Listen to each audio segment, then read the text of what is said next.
Ketika picu agresi militer Belanda I ditekan, kota Palembang tidak bergemuruh. Pasalnya, kota Palembang telah dikuasai Belanda sebagai konsekuensi perjanjian pasca pertempuran 5 hari 5 malam. Pada 23 Juli 1947, menjelang sahur di bulan Ramadan, Belanda menyerbu pos-pos pertahanan TNI di pinggir kota Palembang, yang memang ditempatkan TNI untuk mengepung kota Palembang. Para pejuang dan rakyat melawan dengan persenjataan yang ada. Belanda kemudian menangkapi para pejuang yang terlambat mundur. Akibatnya, pemerintahan sipil RI di Keresidenan Palembang harus hijrah ke Lahat. Dari Palembang, pasukan Belanda dipecah untuk menggempur pertahanan-pertahanan TNI di Sumatera Selatan. Pergerakan ini juga mendapat dukungan udara. Dari Tanjung Raja ke Kayu Agung, pergerakan pasukan Belanda terus dihambat oleh aksi penghancuran jembatan-jembatan yang dilakukan oleh pejuang Indonesia. Pasukan Batalion 8 Belanda bergerak dari arah Prabu Muli memasuki daerah Ogan Komering Ulu pada 25 Juli 1947. Mereka dihadang di Paninjauan oleh pasukan polisi tentara yang membuat Sersan Mayor Jurkani dan Kopra Rocky gugur sebagai kusuma bangsa. Setiba di Lubuk Rukang, mereka kembali dihadang oleh pasukan pejuang yang dipimpin Amil Bakri dan Sahrian Bakri. Insiden ini menimbulkan gugurnya seorang pemuda pejuang. Para pejuang dan rakyat melawan dengan persenjataan yang ada, mulai dari senapan brand, tombak, bahkan senapan yang larasnya sudah bengkok. Setelah Palembang jatuh, divisi Garuda TNI Regu ke-17 membangun basis di perkebunan karet Tebenan Banyuasin. Ketika Banyuasin dipastikan akan jatuh, mereka kemudian menerapkan teknik bumi hangus. Rumah-rumah karyawan, mesin-mesin pabrik, hingga pohon-pohon karet dibakar habis.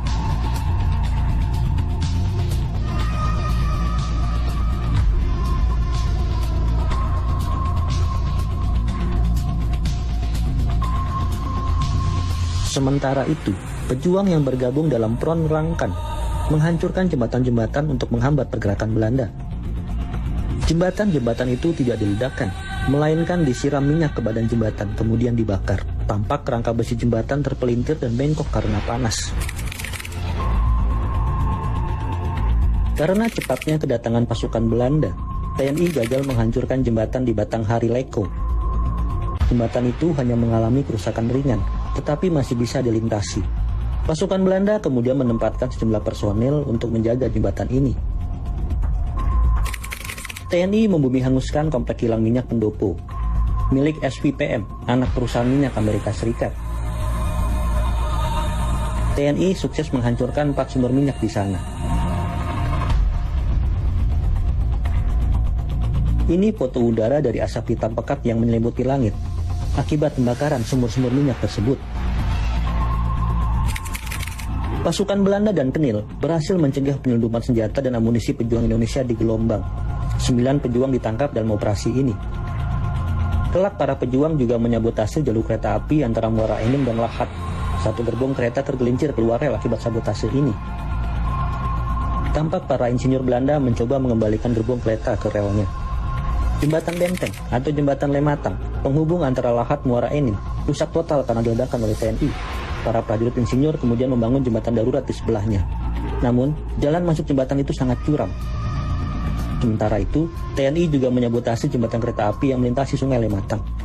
Ini adalah markas tentara Indonesia di Lahat yang berhasil direbut oleh tentara Belanda.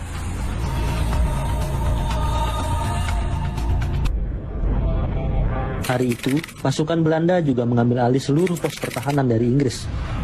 Lalu pos-pos pertahanan itu langsung diisi untuk mengamankan Palembang dan sekitarnya dari serangan tentara Republik Indonesia. Arogansi Belanda membuat pejuang Palembang muak.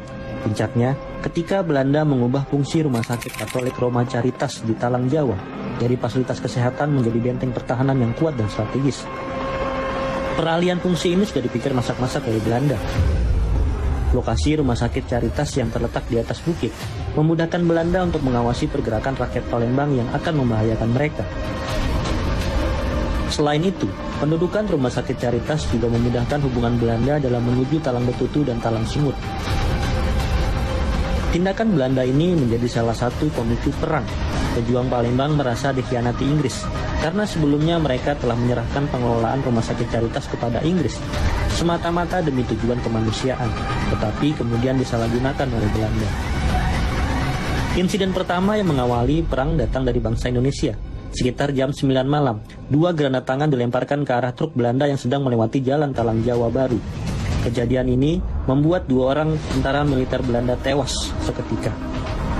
Insiden ini berkembang dalam bentuk serangan terbuka terhadap pendudukan Belanda di beberapa tempat di dalam kota Palembang. Setelah dibujuk Kolonel Molinger, Presiden Palembang M. Isa turun tangan meredakan situasi pada 31 Desember 1946. Namun provokasi pasukan Belanda membuat para pejuang tidak kunjung beranjak dari pos pertahanan masing-masing, walaupun gencatan senjata sudah diserukan.